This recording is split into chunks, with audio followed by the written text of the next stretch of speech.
Bagaimana mahasiswa kabarnya hari ini? Alhamdulillah, luar biasa, tetap semangat. Loh, yang kompak dong.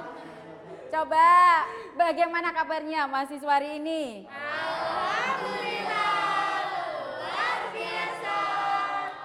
Allahu Akbar. Ini mahasiswa atau atau anak SD kalau sudah mahasiswa. Kalau mahasiswa gimana mahasiswa kabarnya hari ini? Semangat pagi Bu, gitu. Iya, siap? Siap. Ya, meskipun siang pembelajaran kita hari ini, tapi semangatnya harus tetap semangat pagi. Jadi bagaimana kabarnya hari ini? Semangat pagi Bu, gitu saja cukup. Itu mahasiswa. Baik, saya tanya lagi ya, mahasiswa, gimana kabarnya hari ini? Semangat pagi. Terima kasih. Assalamualaikum warahmatullahi wabarakatuh. Waalaikumsalam warahmatullahi wabarakatuh. Alhamdulillah setelah sekian purnama kalian dalam pengerjaan proyek yang sudah beberapa pertemuan ini Ibu berikan, dan saatnya sekarang teman-teman mempresentasikan proyek yang sudah dilakukan bersama kelompoknya masing-masing.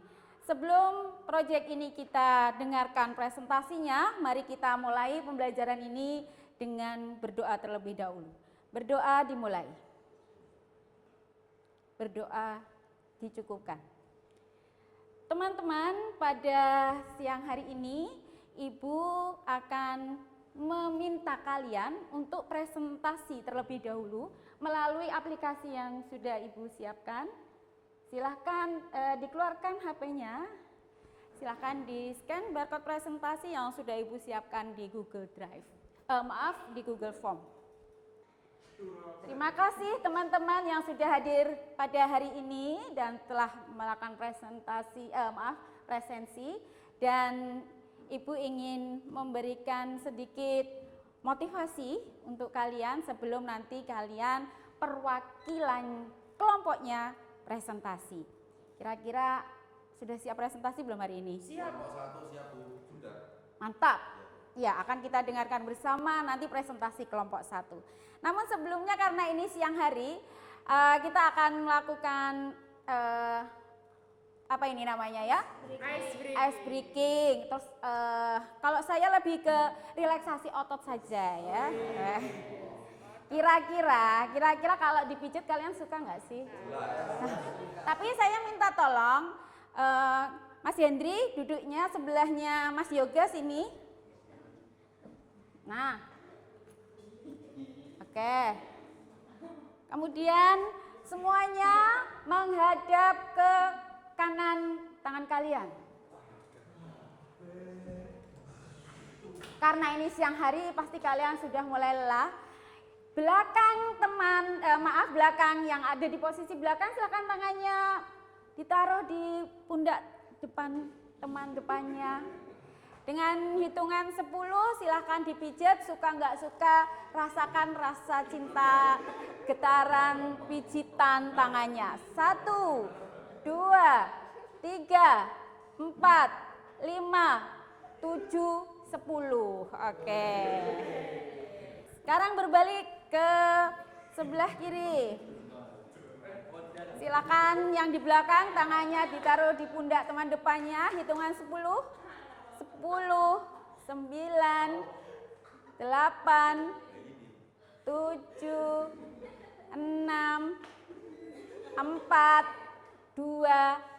Terima kasih. Terima kasih teman-teman, tapi saya nggak ada yang mijit ini.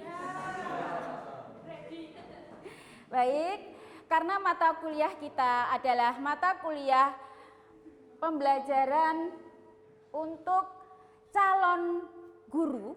Jadi karena kalian ini adalah di posisi mahasiswa Tadris IPS, di mana profil lulusannya adalah menjadikan kalian 3 profil lulusan. Yaitu yang pertama adalah menjadi guru kelas tingkat SMP atau guru mata pelajaran tingkat SMP, guru mata pelajaran IPS. Kemudian yang kedua adalah peneliti, yang ketiga adalah sebagai edupreneur. Nah, profil lulusan yang pertama yang akan menjadi fokus pembebanan mata kuliah, salah satu mata kuliah yang akan memberikan kemampuan kompetensi sebagai seorang guru adalah inovasi pembelajaran IPS berbasis ekologi. Dan pada pertemuan ke-6 ini kita sudah sampai pada CPMK mahasiswa mampu menciptakan pembelajaran IPS yang inovatif berbasis ekologi. Nah, kemarin kalian sudah saya tanya, kira-kira kenapa sih pelajaran IPS di tingkat SMP itu harus kita kemas atau kita ciptakan pembelajarannya itu inovatif? Alasannya adalah sebagaimana yang sudah kalian sampaikan, sama dengan alasan yang secara klasikal ada di masyarakat yang diambil dari IG, ini ya sumber belajarnya. Alasannya adalah klasikal, sama seperti jawaban kalian beberapa pekan lalu. Skor Kudarat Angka 1. Yuk teknoklaskan. Bentar ya. Referensikan pembelajaran IPS terdiferensiasi melalui asesmen awal dan refleksi sebagai kunci. Dimulai dari bahan ajar. Bentar, kita ulangi lagi bisa ya? Kita ulangi ya. Dipercepatkah? Atau langsung aja? Dengan teknologi, saya mengintegrasikannya dalam pembelajaran. Saya juga mengontekstualisasi materi dengan menggunakan suara atau tokoh tertentu sebagai sumber belajar. Menceritakan pengalaman dengan komunitas belajar ke tempat-tempat unik dan berbeda sejarah, hingga mewawancari sumber-sumber belajar secara langsung. Ingat mereka, pada sesi ini, perwakilan kelompok sedang mewawancarai masyarakat sekitar yang disimak langsung oleh teman-temannya di kelas lewat live Instagram. Pada bagian asesmen tak kalah seru, saya mengeksplorasi ragam kompetensi dan kebutuhan peserta didik melalui tugas terstruktur yang diberi umpan balik positif oleh guru dan sesama peserta didik. Presentasi hingga debat yang melalui dari berpikir kritis dan kemampuan berargumen. Kultur merdeka menyenangkan bagi peserta didik. Terima kasih. Oke. Ini kata kuncinya ada di sini. Pembelajaran IPS rata-rata baik dari hasil riset maupun dari hasil observasi maupun dari hasil wawancara oleh tim MKKS ataupun MGMP mata pelajaran IPS, hampir semuanya menjawab pelajaran IPS menurut siswa itu adalah pelajaran yang menjemukan, pelajaran yang membosankan. Sehingga ini menjadi tantangan bagi kalian calon guru IPS untuk memproduksi sebuah pembelajaran. Kalau dalam ranah teknologi pendidikan itu menciptakan pembelajaran yang inovatif, yang tidak hanya ceramah, tidak hanya menghafal, tapi lebih kepada pembelajaran bermakna. Nah, pembelajaran bermakna adalah pembelajaran yang melibatkan langsung siswa secara interaktif dengan seluruh panca indera mereka melalui aktivitas-aktivitas yang dikemas dalam model-model pembelajaran yang sudah Ibu sampaikan di beberapa pekan yang lalu. Nah, sekarang saatnya kalian, tadi ada yang sudah siap untuk mewakili kelas ini, presentasi, yaitu kelompok 1 yang akan mempresentasikan apa kira-kira pembelajaran yang akan dikemas dalam mata pelajaran IPS untuk tingkat SMP.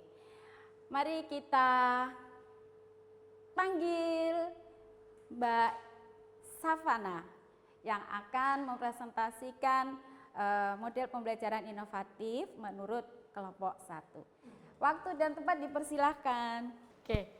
Oke, baik, di sini saya mewakili kelompok 1 izin mempresentasikan terkait proyek akhir kami yang diberikan dari 7 pertemuan yang sudah kita laksanakan. Nah, dari kelompok kami itu menentukan materi IPS dari kelas 7 itu dari bab kehidupan sosial dan kondisi lingkungan sekitar pada subbab kegiatan ekonomi. Menurut kami, inovasi yang cocok untuk pembelajaran ini adalah inovasi pembelajaran IPS dengan media edukasi IPS berorientasi ekologi, yaitu di sini menggunakan metode pembelajaran simulasi kegiatan, yaitu menggunakan metode pembelajaran simulasi kegiatan ekonomi yang dilakukan oleh siswa dalam bentuk pembuatan produk, yaitu kita sebut sebagai Krukupi atau kerupuk kulit pisang. Wah, Ya, apa teman-teman keren. tadi? Apa teman-teman tadi? Kerupuk Iya. kerupuk kulit pisang. Iya, kerupuk kulit pisang. Nah itu nanti kita akan spill nih ke teman-teman semua. Gimana sih cara pembuatannya seperti itu. Nah di sini gitu kan, kita langsung aja ya saksikan bersama bagaimana sih cara pembuatan krukupi tadi gitu ya. Silakan teman-teman. Pembuatan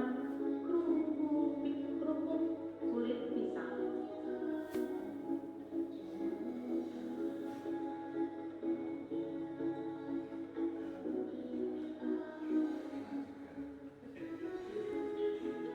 Langkah pertama, mari kita cuci kulit pisang yang sudah kita siapkan, kemudian rendam dengan larutan kapur siri sebentar saja, bilas lagi dan juga lalu kukus kulit pisang yang sudah dicuci, kemudian dipotong-potong terus dicoper, dicampur dengan tepung tapioka, tepung terigu dan bumbu. Oke, langsung dipipihkan adonannya ke daun pisang, lalu sebelum dikukus untuk memudahkan kita dalam memotong-motongnya nanti ya saat kering. Ini proses penjemuran. Setelah kering nanti dipotong-potong lagi, terus digoreng dan jadi seperti ini. Oke, beri aplaus untuk teman kalian kelompok 1. Oke, terima kasih teman-teman. Oke, baik. Nah, itu tadi adalah salah satu cara pembuatan krukupi dari kelompok 1. Nah, ini bagi teman-teman nih. Nah, untuk mohon maaf untuk Bu Arma untuk memberikan feedback dari hasil yang sudah kita presentasikan tadi gitu. Dan nanti teman-teman ada yang mau bertanya boleh banget. Silakan jenengan dulu. Terima kasih, luar biasa. Ini sepertinya produk inovatif, tapi juga pembelajaran yang inovatif. Beri sekali lagi aplaus untuk kelompok 1. Nah, menurut kelompok 1, mata kuliah kita ini adalah mata kuliah pembelajaran inovatif IPS. Iya. Ini nanti akan diterapkan di kelas 7 IPS, Ya, mata pelajaran IPS kelas 7 berarti tingkat SMP. Ya. Seperti tadi yang disampaikan oleh Mbak Savana, Ya. mengambil bab, apa tadi babnya?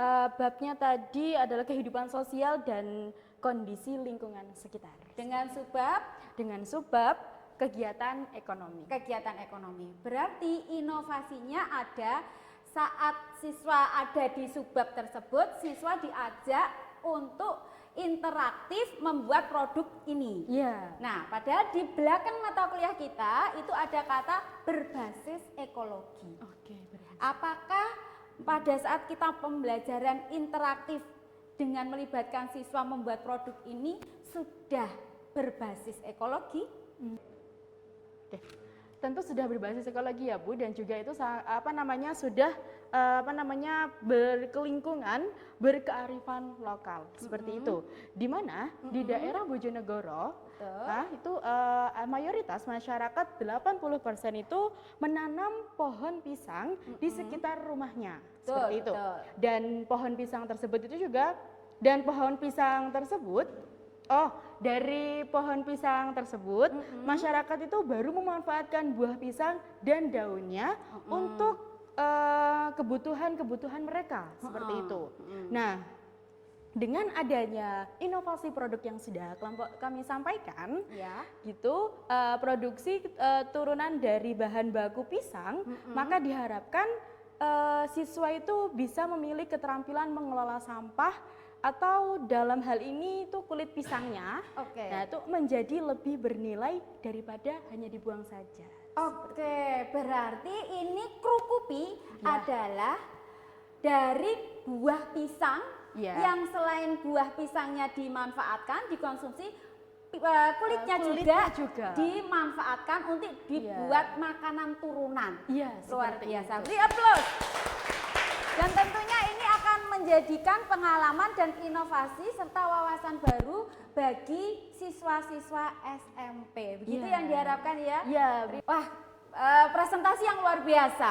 Luar biasa sehingga kira-kira kelompok A mau minta nilai A+ atau A saja? A plus. plus jalan-jalan. Wah, kalau itu berat itu ya. Baik, lanjut Mbak. Apakah ada pertanyaan dari teman-teman barangkali? Ya, mungkin teman-teman. Saya bertanya. Oke, silahkan. Kendala yang dialami dalam mengimplementasikan pembelajaran yang inovatif itu apa saja? Oke, untuk kendalanya pertanyaan sangat bagus sekali ya teman-teman.